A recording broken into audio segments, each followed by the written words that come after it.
So first of all, we'll be examining the cranial nerves, of which there are 12, and they're examined in order from 1 through to 12. But before we do that, the first part of any examination is to start with a general inspection of the patient. And from a neurological point of view, we're looking for things like muscle weakness, a facial droop, tremors, fasciculations, and also surgical scars. And it's important to also have a look at the back of the head, feel for any shunt tubes. And once you're happy that there's no overt physical signs of neurological disease, the first thing to do is examine the first cranial nerve, which is the olfactory nerve, responsible for the sense of smell. It's often not tested in the hospital setting because it often doesn't yield very clinically useful information in making the diagnosis. So the next thing to do is move on to the second, third, fourth and sixth nerves, which all control vision. And the most important thing to do is start with a general gross assessment of the vision. So you can ask the patient to say, can you see all of my face? What colour is my tie? Purple. Good. So you know that vision is largely intact. And then we use one of these, which is a Snellen chart. And for this, we're testing how far down the chart the patient can read. And for this exam, you're allowed to leave the patient's glasses on because refractory errors in the lens don't count as a neurological diagnosis. So the first thing to do is get the patient to cover one eye, hold the chart about 30 centimetres away from the eye and get the patient to read the lowest line they can read. 937826. Good, and then cover the other eye. And again. 937826. Good. Then the next part of the examination is to quickly, again, assess the visual fields just by putting two hands up in the top quadrants and asking the patient which hand they can see moving. The left. For Good. Me. And the other side. On the right. Good. And then the lower quadrants, same test. Right. Good. Left. So again, there's no gross deficit in visual fields, but they should be examined in more detail. So once again, with the patient looking directly at my face, I get them to cover one eye, and with my hat pin or my finger, I just get the patient to tell me when they can first see my finger coming in from each quadrant again. Yes. Good, and hopefully it should correlate. Yes. Good, with my vision. Yes. And the same thing would be performed for the other eye. So the next part of the second nerve examination is to assess the patient's blind spot. So again, cover one eye, get the patient to stare at the tip of the pen and tell me if it disappears. Yes. Good, and tell me when it comes back. Yep. Good. And again, tell me if it comes back. Yep. Good, and from below again. Yes. Good. Okay. So assessing the blind spot will pick up things like a central scotoma, which can be associated with multiple sclerosis or optic nerve swelling. The light reflex is the next part of the second nerve examination, and it assesses the sensory component of the reflex. So we get the patient to take off their glasses for the first time and bring the torch in from the side, watch both pupils contract, check the other eye, and finally for a Marcus gun pupil. So normally with the torch shot in the eye, the pupil should constrict, but a positive Marcus gun test, the pupil will abnormally dilate. The final part of the neurological exam for the second cranial nerve is to check fundoscopy, but it's a difficult test to teach in this format, so we won't perform that today. The next part of the eye exam is the third, fourth and sixth nerves, which are all examined together because they all control movement. And again with the pen, patient's glasses on, ask the patient to keep their head still, just follow the tip of the pen, ask them if they can see double or blurred vision, first of all. So do you see double or blurred? No. Good.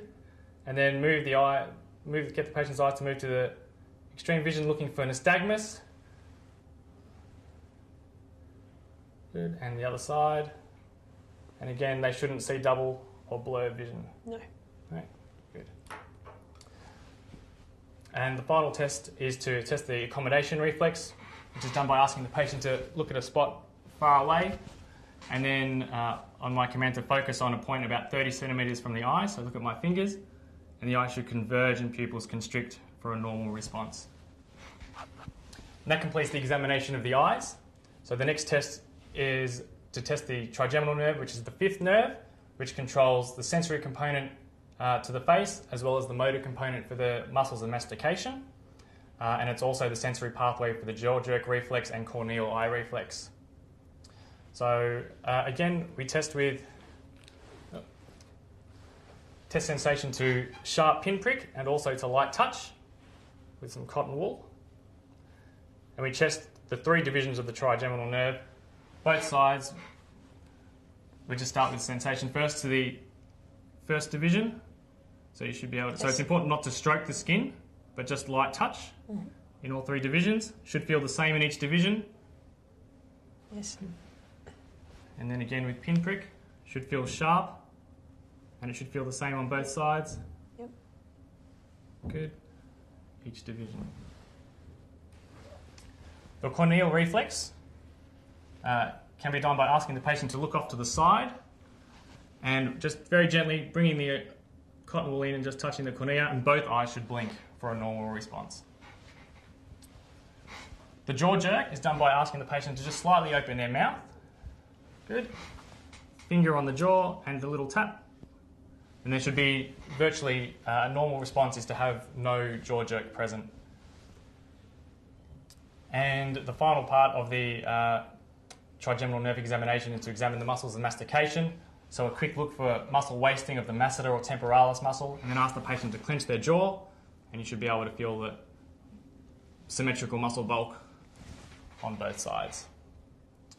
The next nerve to examine is the seventh nerve, the facial nerve, which controls the motor component to the muscles of the face. And it's quite simply done by asking the patient to wrinkle their eyebrows. You should be able to see wrinkles on both sides. Hold them there. Close your eyes nice and tight. Good, keep them closed. Good. Show me your teeth. Good. And finally, puff out your cheeks. Good. And a little tap to make sure there's no subtle weakness. And of course, it's also responsible for the motor component of the jaw jerk reflex.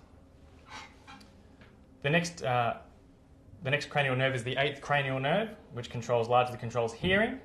And again, just a quick functional assessment can be done just by getting the patient to cover one ear and just very quietly whispering into the opposite ear and seeing if the patient can hear what you're saying, and then repeated with the other ear. And then a more formal test with the 256 Hertz tuning fork is to test, first of all, Rinne's test, where the vibrating tuning fork is placed on the mastoid process. And once the patient says it stops, they can't hear it anymore. Stopped. Good. If you bring it back in front of the ear, they should be able to hear the I can hear that. fork because the air conduction pathway is more sensitive than the bone conduction pathway. The next test is the Weber's test, which again, tuning fork in the centre of the forehead, and a normal response is to hear the fork in both ears. Both ears. Good. The next nerve to test, the ninth and 10th nerve, which control palatal movement, the gag reflex, and at the same time, we can also quickly assess the 12th nerve, which is the hypoglossal nerve, controls the motor components of the tongue. So we just ask the patient to open their mouth. Good. And straight away, without the patient realising, you can look at their tongue and see whether or not it's vesiculating. Get the patient to say ah. And we can look at the uvula to make sure it's midline and doesn't deviate. And the final test is to test the gag reflex, which can be quite unpleasant for the patient, so we won't perform it today. Or a more useful assessment of the 9th and 10th nerve is to get the patient to swallow a little bit of water and look for an abnormal cough if they can't swallow adequately. And finally, we come to the 11th nerve, the accessory nerve, which controls the trapezius muscles and the sternocleidomastoids. So we ask the patient to shrug their shoulders, keep them there, and hold against resistance. Good. And look to one side, push against my hand. Good. And the other side, push against my hand. Good. And we should be able to see the muscle contract, and you can also palpate muscle bulk while you're doing that as well. We have assessed the 12th nerve already as part of our looking inside the patient's mouth, and that completes the cranial nerve examination. Hi there, my name's Alan Khan. I'm a medical student. I've been asked to conduct a cranial nerve examination on you. Is that okay? Yeah, okay. Fantastic. Can I confirm your name and date of birth, please? Yeah, my name's Aidan Cross, and I was born 20th of October 1991. Okay, so the examination will involve me assessing the nerves that control the muscles of your face and neck. Will that be okay? Yeah, that's fine. Fantastic. Do you have any pain anywhere? No. Okay. Can I call you Aidan? Yeah, that's fine. Fantastic. Now I'm going to test your sense of smell. Have you noticed any change in your sense of smell recently? No. No. Okay, fantastic. Can you cover your left nostril for me and blow out? And the same with your right nostril, please. Okay. Can you close your eyes for me, covering your left nostril? Tell me if you can smell this, please. Coffee? Fantastic. And the same with the other nostril? What can you smell? Coffee. Yeah, it smells like coffee as well. Fantastic. And relax. Okay, next I'm going to test your vision. Okay. Do you normally wear glasses or contacts? No. No. Okay. Okay, so behind me there's a chart. Can you read the lowest level for me, please?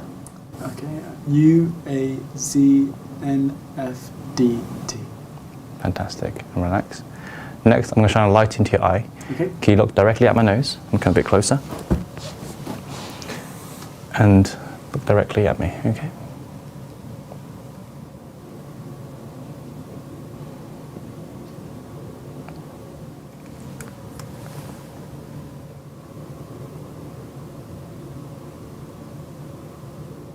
Okay, fantastic. Next, can you look straight ahead? Yep. And I'm going to put my fingers in front of you and look at my fingers when I ask you to, okay? Okay.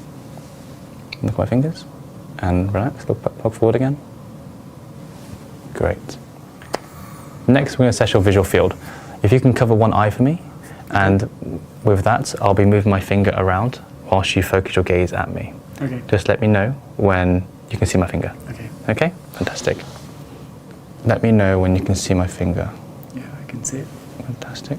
I can see it. I can see it. I can see it. I can see it. I can see it. I can see it. Yeah, I can see it. Fantastic. And the same with the other eye, please. Okay. Just let me know when you see it. Yeah, I can see it. I can see it. I can see it. I can see it. I can see it. I can see it. I can see it. And I can see it. Great. We're now going to assess your blind spot. Okay. This will involve me moving the stick whilst you focus your gaze at me. Okay. As I move it around in your field of vision, the tip should disappear. All right. When this occurs, let me know. Okay? Yeah. Fantastic. If you can cover your left eye for me, please, and move a bit closer. Just let me know when it disappears. Okay, it's gone. And when it reappears. Okay, I can see it. I can see it. I can see it. And I can see it again. Fantastic. And the same with the other eye, please. Okay. Just focus on me. Okay, it's gone. And when it reappears. Okay, I can see it. I can see it. I can see it. And I can see it again. Fantastic. Relax. Next, we're going to look at the back of your eye. Okay. This will involve me shining a bright light into it and coming quite close to you. Would that be okay? Yeah, that's fine. Fantastic. Okay. If you can come close to me, please.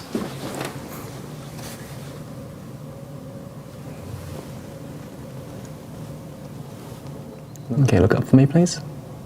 And look down. Look left. And look right. Great. And the same with this eye. Look up for me. Look down for me. Look left.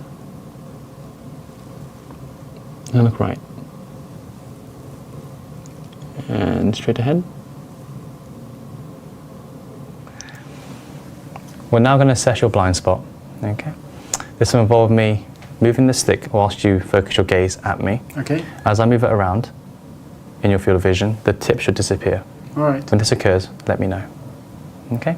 Yeah. Fantastic. If you can cover your left eye for me, please, and move a bit closer. Just let me know when it disappears. Okay, it's gone. And when it reappears, Okay, I can see it. I can see it. I can see it. And I can see it again. fantastic. And the same with the other eye, please. Okay. Just focus on me. Okay, it's gone. And when it reappears, Okay, I can see it. I can see it. I can see it.